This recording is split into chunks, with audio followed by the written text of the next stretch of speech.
सुबह से उठकर सारा दिन मेहनत करके मरने की हालत हो जाती है और वो अभी भी बिस्तर पर लेटा है। धीरे धीरे देर से उठता है, फिर अगर मन किया तो काम पर जाएगा और अगर मन नहीं किया तो नहीं जाएगा। क्या ये सब चलता रहेगा?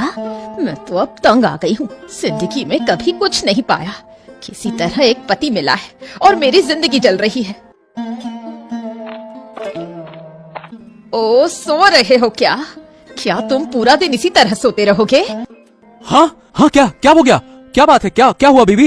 अरे क्या चोर डाकू आ गए थे क्या, जो तुम इतनी जोर जोर से चिल्ला रही हो? हैं?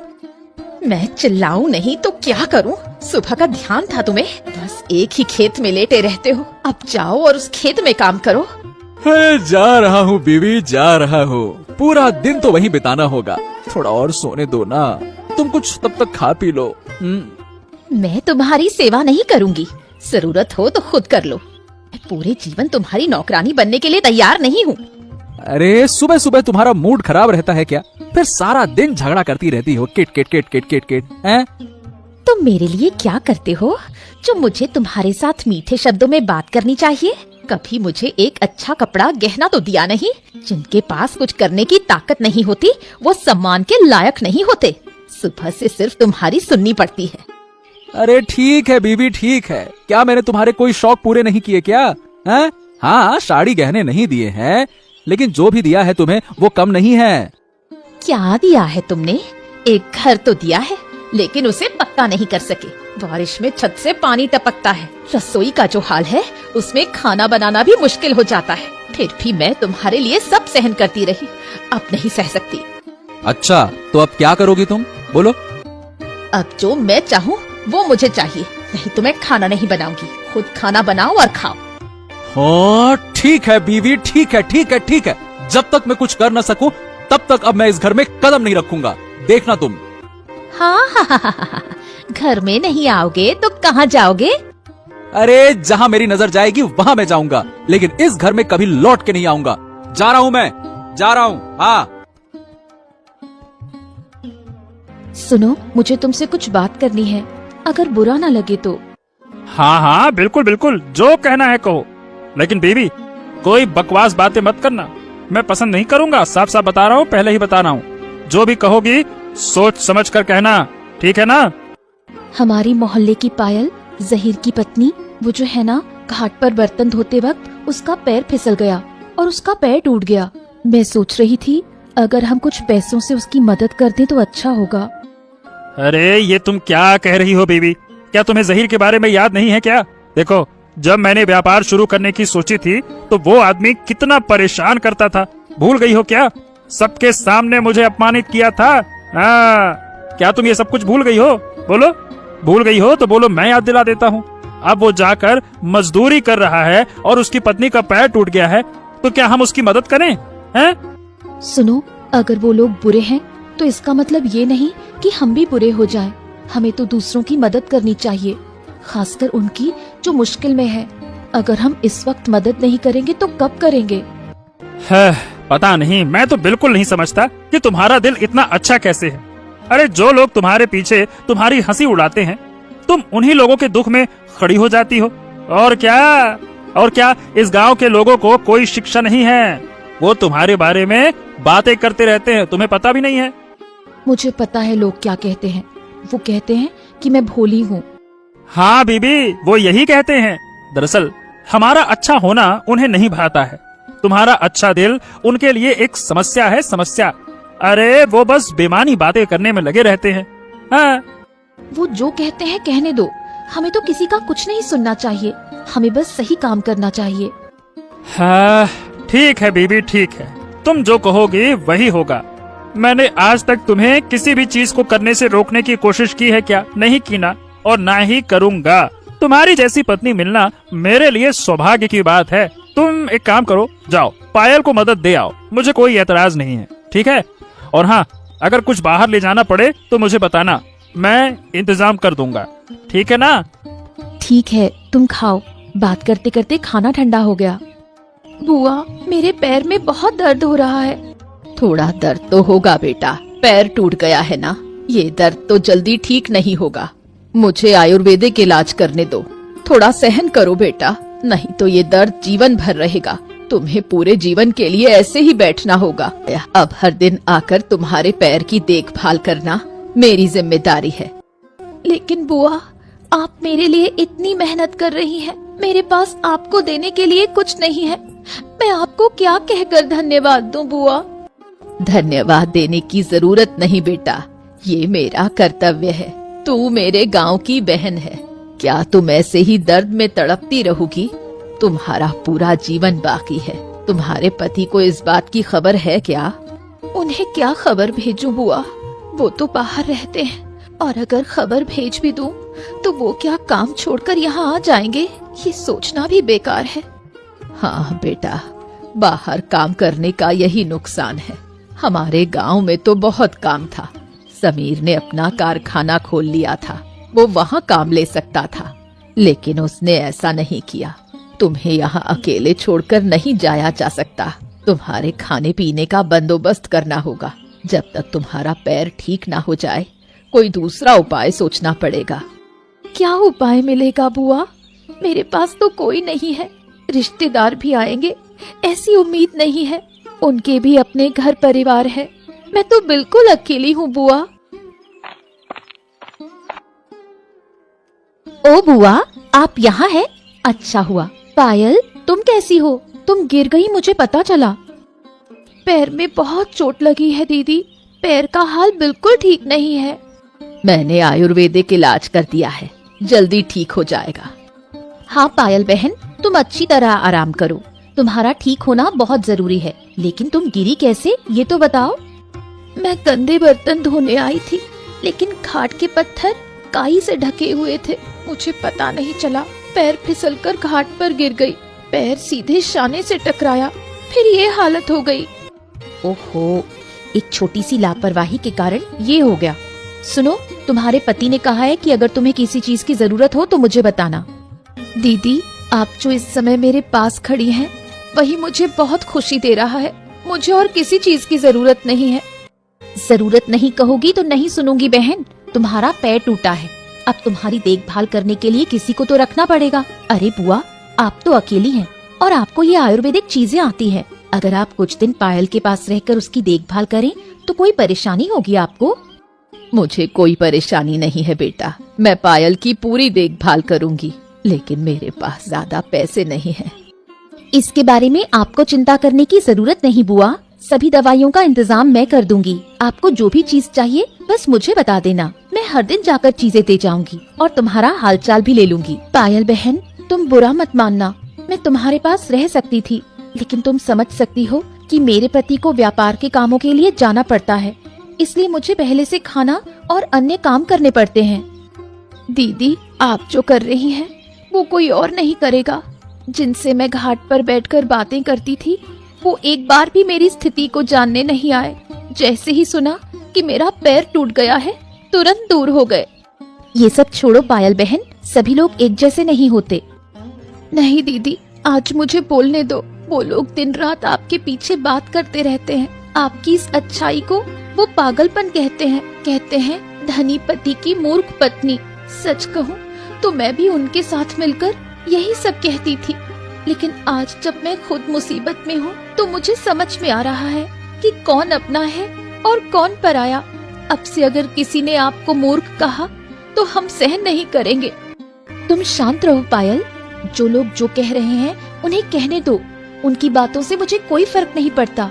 मैं हमेशा लोगों के संकट में उनके पास खड़ी रही हूँ और आगे भी खड़ी रहूंगी। अब तुम आराम करो, मैं कुछ पैसे बुआ के हाथ में दे रही हूँ, कल फिर आऊंगी। बुआ, अब मैं जा रही हूँ, ठीक है? ये आप कौन है भाई? आपको तो मैंने इस गांव में पहले कभी नहीं देखा। कहाँ रहे हैं? मैं कहीं नहीं जा रहा दादा। घर में पत्नी की झंझट से मैं घर छोड़कर चला आया हूँ। मेरा घर पास के गांव में है। क्या पत्नी से इतनी लड़ाई हुई कि आप घर छोड़कर निकल आए?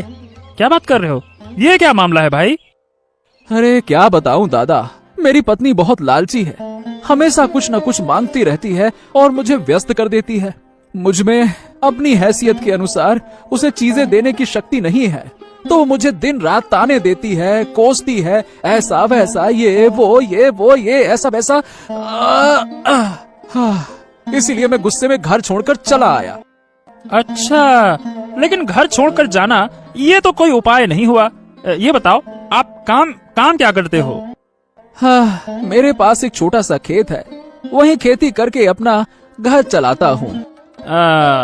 मुझे माफ करना दादा, अब इस जमाने में सिर्फ एक खेत की खेती करके घर चलाना बहुत मुश्किल है। देखो, अब समय बदल चुका है, मांग बढ़ चुकी है। अगर आप समय के साथ नहीं चलेंगे तो घर में अशांति तो जरूर आएगी। इसमें पत्नी का कोई दोष नहीं है। तो आप कहना क्या चाहते हैं दादा, कि क्या सारा दोष मेरा है? मैं ऐसा नहीं कह रहा, लेकिन देखो, मुझे लगता है कि आपके खेत के साथ साथ आपको कोई व्यापार या नौकरी करनी चाहिए, नहीं तो आप हमेशा गरीब रहेंगे और ये बहुत बुरा होगा। तो अब मुझे क्या करना चाहिए दादा? आप ही मुझे कोई रास्ता बताइए। ठीक है, रास्ता बता रहा हूँ, लेकिन यहाँ नहीं, आपको कुछ खाने को नहीं मिला। चलिए हमारे घर चलकर खाना खाइए, वहाँ बातें करते हैं। चलिए।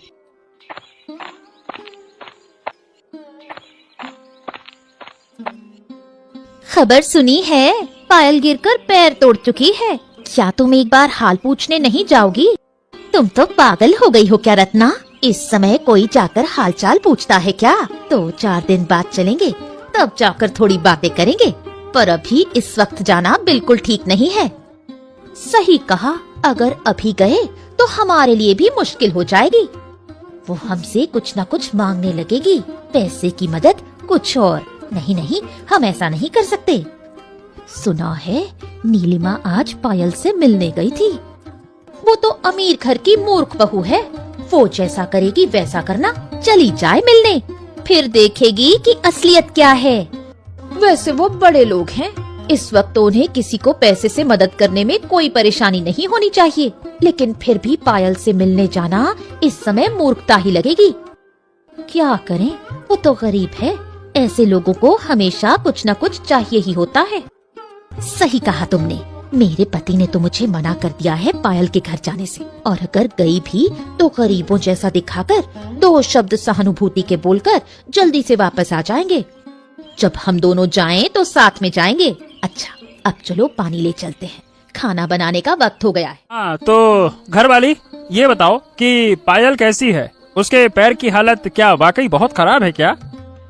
बहुत बुरा तो नहीं कहा जा सकता, फिर भी ठीक भी नहीं है। हमारी बुजुर्ग महिला गई थी, पायल का आयुर्वेदिक इलाज किया है। मैंने उनसे अनुरोध किया कि जब तक पायल ठीक नहीं हो जाती वो वहीं रहे, और मैंने ये भी कहा कि हर दिन पायल को जो भी सामान चाहिए, खाना पीना, सब मैं भेज दूंगी। हाँ, तुमने सही किया घर वाली। इस समय लड़की के पास अगर माँ खड़ी हो तो उसका जीवन बर्बाद हो ही जाएगा। दादा, एक बात कहूँ, आपके जैसे इतने अच्छे सोच वाले पति पत्नी मैंने कभी नहीं देखे। आप हमेशा दूसरों की मदद करने के लिए खड़े रहते हैं।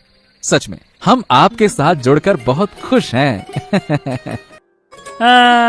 फिर भी लोग कहते हैं कि मेरी पत्नी मूर्ख है, मूर्ख। देखो, मुश्किल वक्त में किसी के पास जाना नहीं चाहिए, नहीं तो लोग आपको मूर्ख कहेंगे। क्या कहेंगे? मूर्ख। अरे दादा, लोगों की बातों से क्या फर्क पड़ता है? घर वाली का दिल बहुत अच्छा है, इसी वजह से आप इतने सफल हैं। हाँ। अरे सिर्फ मेरी नहीं, तुम थोड़े ध्यान से सोचो तो तुम्हारी घरवाली भी तुम्हारी तरक्की ही तो चाहती है। और क्या चाहती है बताओ? दादा, मुझे तो लगता नहीं है। वो हमेशा मुझे ताने ही देती रहती है, ये नहीं वो नहीं ऐसा नहीं। अरे भाई, तुम अपनी सोच बदलो, फिर देखोगे दुनिया के सारे लोग तुम्हें अच्छे लगने लगेंगे। तुम्हारी घरवाली तुम्हें ताने नहीं देती है, वो चाहती है कि तुम भी तरक्की करो। सभी लोग अच्छा जीवन ही तो चाहते हैं, और क्या चाहते हैं, और इसके लिए करनी पड़ती है मेहनत। पर दादा, मैंने आपको तो पहले ही बताया था, मेरे पास वो एक छोटा सा जमीन का टुकड़ा है, उसी से मैं क्या इतना खुशहाल जीवन जी सकता हूँ? बताइए भला। इसीलिए तो कह रहा हूँ, तुम मेरे मिल के काम में लग जाओ। महीने के आखिरी में अच्छा वेतन मिलेगा। देखना, धीरे धीरे तुम्हारा जीवन भी सुधरेगा, घर वाली की सारी इच्छाएं भी पूरी कर सकोगे और खुद भी तरक्की कर सकोगे। लेकिन लेकिन दादा, क्या मैं कर पाऊंगा? अरे बिल्कुल कर पाओगे। सब कर रहे हैं तो तुम भी कर सकते हो। बस थोड़ा सा धैर्य रखना होगा और सही दिशा में काम करना होगा। घर में शांति रखो, घर वाले की बात सुनो। अगर कभी लगे कि वो कुछ ज्यादा कह रही है तो समझाओ और समझो। बेवजह लड़ाई झगड़ा बढ़ाने से सबका मानसिक तनाव बढ़ता है, समझे? हाँ, ये बात तो सही कह रहे हो दादा। आपके साथ रहकर मेरी तो पूरी सोच ही बदल गई। मैं तो हमेशा अपनी घरवाली को लालची समझता था लेकिन अब समझ पा रहा हूँ कि वो मेरे भले के लिए ही ऐसा करती है। सच कहूँ, अगर वो लालची होती तो मेरे साथ नहीं रहती। लेकिन चाहे वो कितना भी कष्ट झेले, वो हमेशा मेरे साथ रही है। हाँ दादा, जो आपके दादा ने कहा वही करो। तुम भी अपने दादा की मिल में काम ढूंढो। किसी को ये मत बताओ कि तुम्हारे दादा ने तुम्हारी मदद की। बस चुपचाप अपने काम में लग जाओ। देखना, तुम्हारा घर बहुत खुशहाल होगा। और कभी कभी घर वालों को कुछ उपहार देना अच्छा रहेगा। गिन्नी, तुम ये बात मुझसे कह रही हो? इसका मतलब तुम खुद भी उपहार चाहती हो, क्यों?